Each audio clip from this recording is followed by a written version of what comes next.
My name's Dr. Kirsten Luber. I'm a third-year resident here at the Icahn School of Medicine at Mount Sinai. I'll be talking about the health impacts of smoking. There's multiple ways that people tend to consume tobacco products. I'm going to kind of highlight a few of those, the more common ways, why smoking is harmful and what it does to the body. And I do think it's important to realize, yes, it does primarily impact the lungs, but there's a lot of other body systems that are also impacted. So I'm going to touch on those as well. And then I'm also going to talk about the increased health risks for people who smoke, some of the big ones. There's a whole variety of them, so I'm going to try to hone in on some of the more important ones. And then we're also going to talk about screenings. So that includes lung cancer screening and screening for something called an abdominal aortic aneurysm, or AAA. We're also going to talk about the impacts of smoking specifically on pneumonia, COVID, and flu infections. So kind of focusing in on the lungs there. After we learn a bit about what smoking does to the lungs, I'll kind of tie that back into a more clinical, more patient-focused look at the impacts of smoking, as well as the importance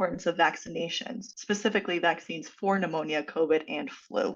And I did forget to add RSV, which is also a vaccine that we can discuss with our doctors. And then something that I think is super important, especially coming from the preventive medicine world, is treatment options to help people stop smoking. We do have a lot of options, and some of which work really well. How do people consume tobacco products? There's your classic ways that people often think about. There's smoking or inhaling tobacco, usually through combustion or some sort of lighting the tobacco on fire, or usually through cigarettes, cigars, or pipes, or also water pipes. Shisha, hookah, that also includes tobacco. It comes in a lot of different ways, not just cigarettes. So I think it's important to realize that. And then something that's been gaining a lot of popularity today is vapes or e-cigarettes. I have a picture on the right showing a bunch of different options. These are all actually different kinds of vapes, including this one that looks like a pipe.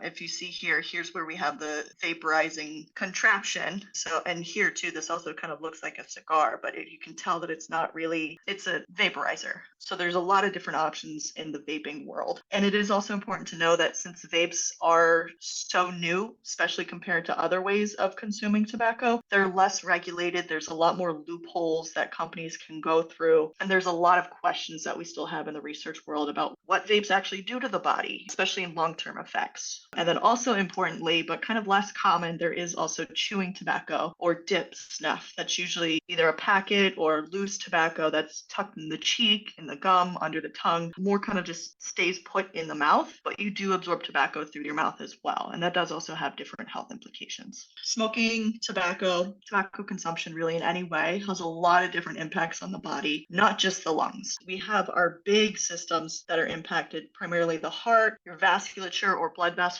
throughout the whole body, as well as the lungs. It does also impact your eyes, including increased blindness or glaucoma, impacts on the mouth, gums, teeth, and throat, especially for people that use chewing tobacco. If you're parking something right in your mouth for however long you use it for, you're really concentrating the effects there in your mouth.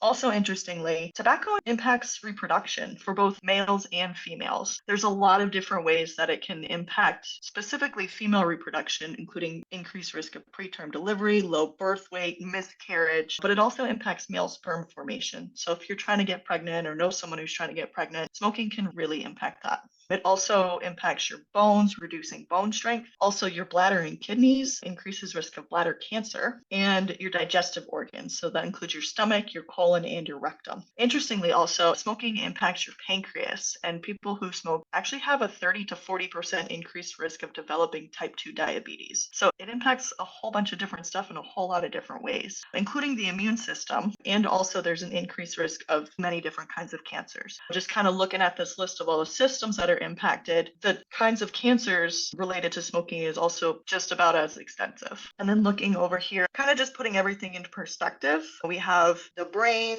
increasing risk of stroke, blindness, increased risk of head and neck cancers, gum infection, a lot of the same stuff that I just kind of mentioned, with a little bit more specifics. Like one of the cancers includes leukemia, cervical cancer, bladder cancer, reduced or increased risk of hip fracture. So this just kind of to illustrate that, yes, smoking does impact the lungs, but it's not just the lungs. It's really impacting the entire body in a lot of different ways. So some of the health risks of people who smoke, every body system that we just talked about includes a risk. I'm going to focus kind of on some of the big ones, particularly the cardiovascular system. So that's your heart and your blood vessels. They're very closely tied together. So if one of them is unhealthy, the other one's probably also unhealthy as well. So tobacco consumption increases the risk of atherosclerosis, or sort of this plaque formation in your arteries, which leads to a narrowing of the arteries and reduced blood flow, usually throughout the entire body, including the blood vessels that feed the heart. So reduced blood flow to the heart increases your risk of heart attack,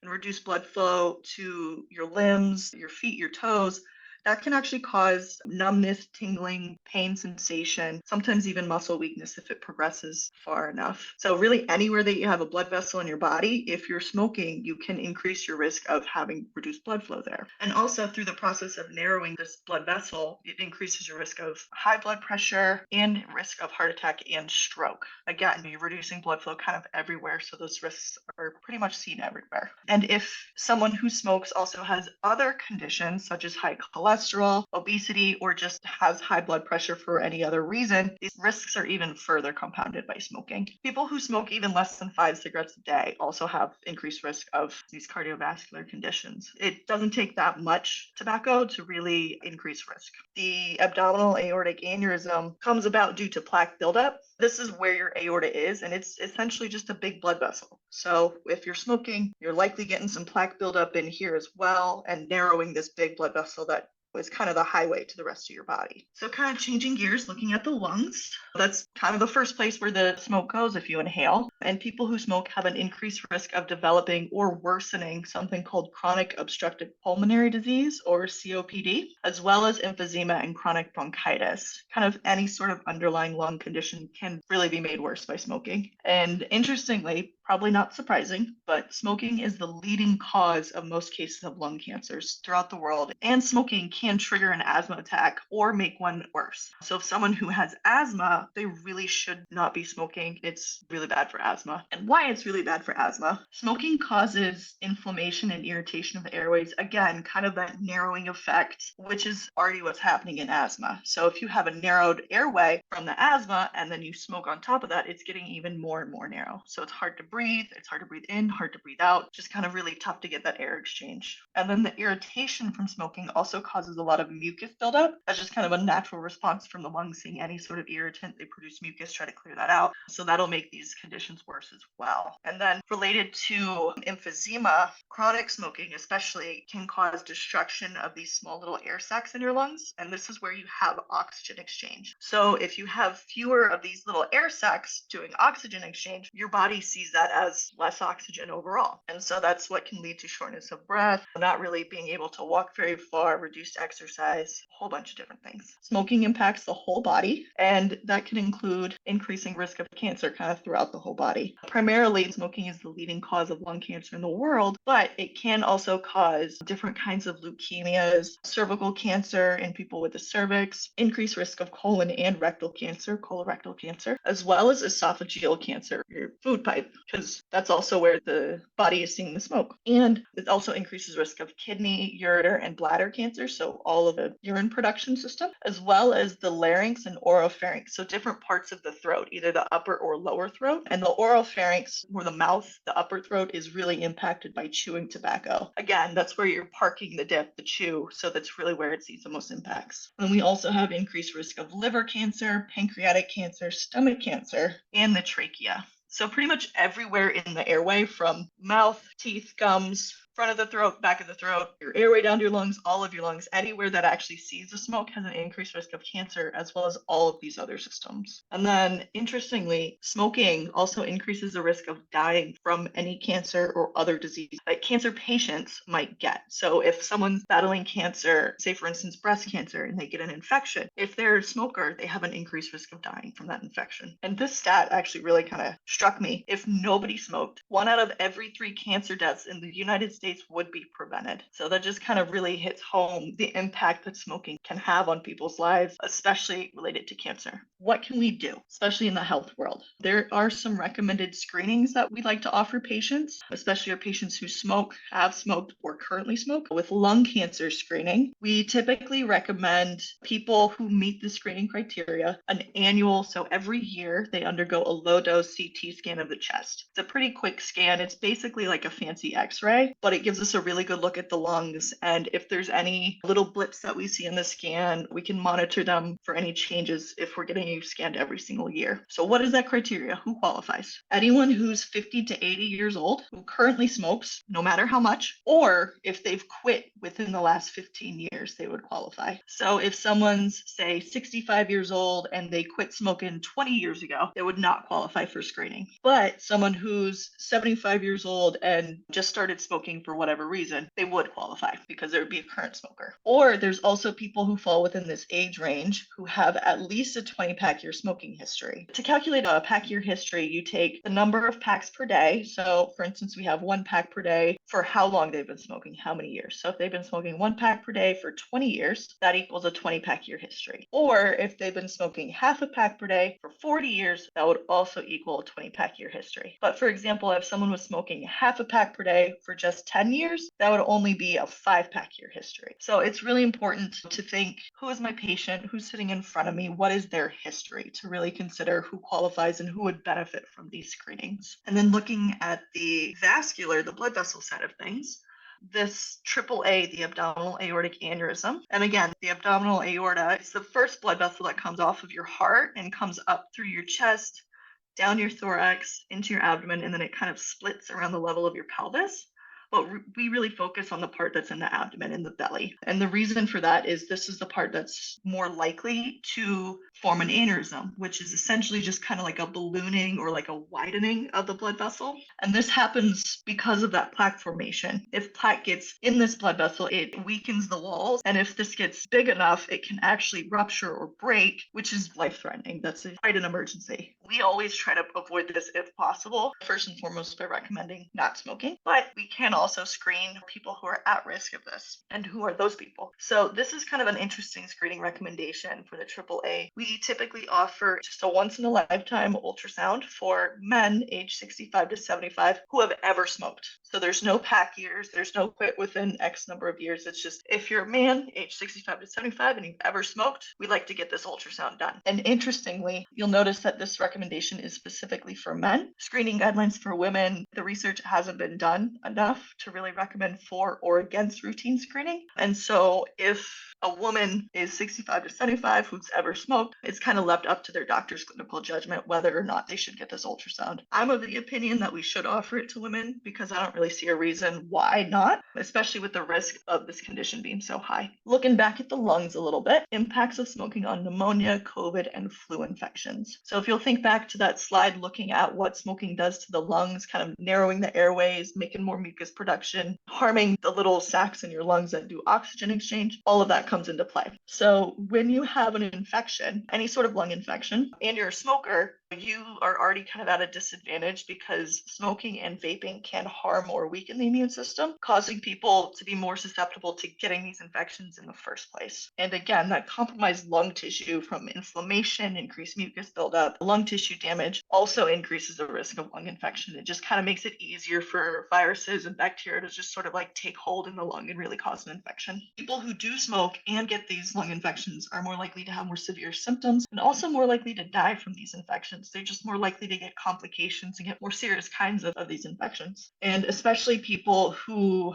have other kinds of chronic conditions, COPD, diabetes, what have you, if they do get these infections, they are also at more risk of worse outcomes and complications. And it's important to note that smoking increases your chances of having these more chronic conditions. So if you're a smoker, you're more likely to have COPD, more likely to have diabetes, more likely to have hypertension, and just having those alone increases risk of bad outcomes from these conditions.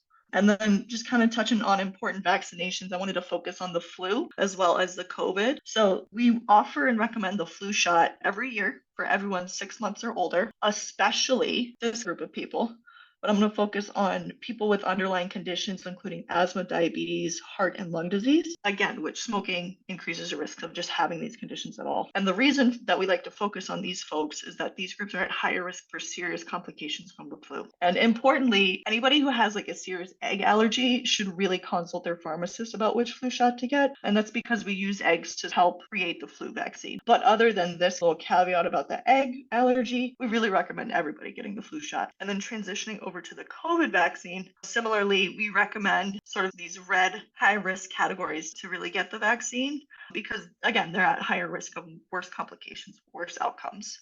And this includes adults with comorbidities, COPD, diabetes, hypertension, asthma, all that kind of stuff. And then certain age groups as well, age 50 or 60, age 75 or 80, and then age groups with comorbidities. And then a little bit more complicated, but I'm going to focus us in here on this pink box. We have the pneumococcal vaccine or pneumonia vaccine. And this is more complex, so I would definitely recommend talking with your doctor about if you qualify for this, because they need to take into account your previous vaccine history to see which kind you would benefit from. There's two kinds.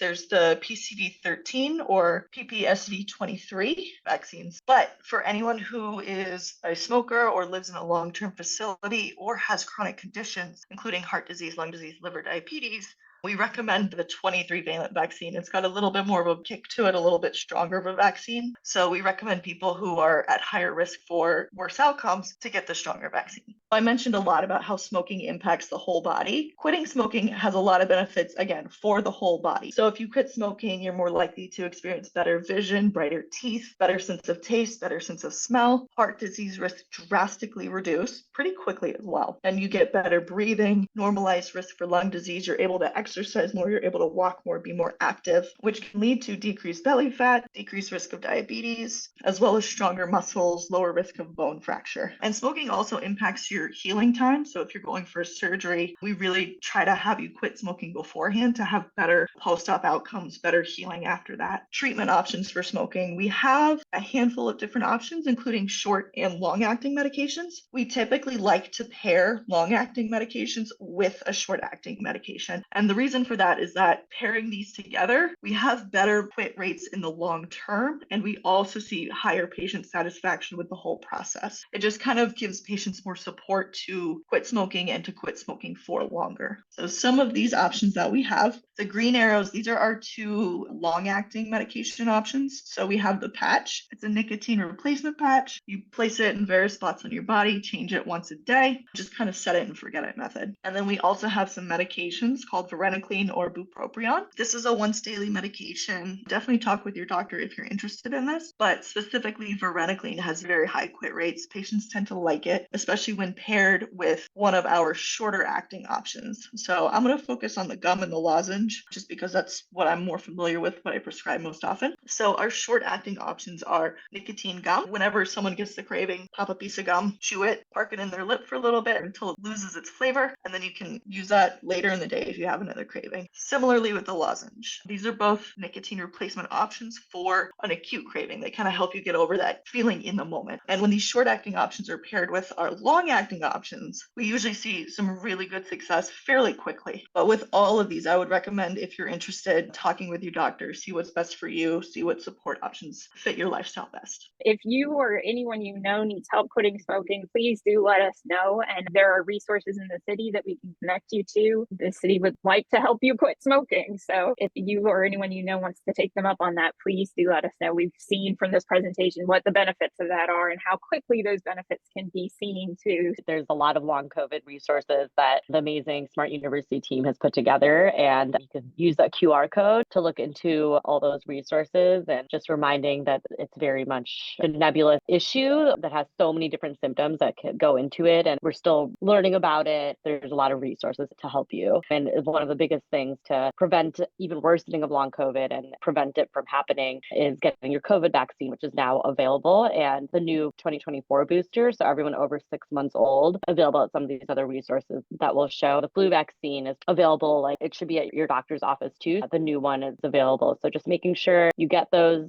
updated boosters as we enter this wintry fall season that's always higher risk for spread and for respiratory illnesses. And we don't want people to be homesick. So just reminding that, and especially if you are high risk over age 65 or pregnant or have any other illnesses like HIV, cancer, diabetes, heart disease. And that's not an exclusive list, but that's generally just an important rule for vaccines. Scan to find where you can get your vaccines.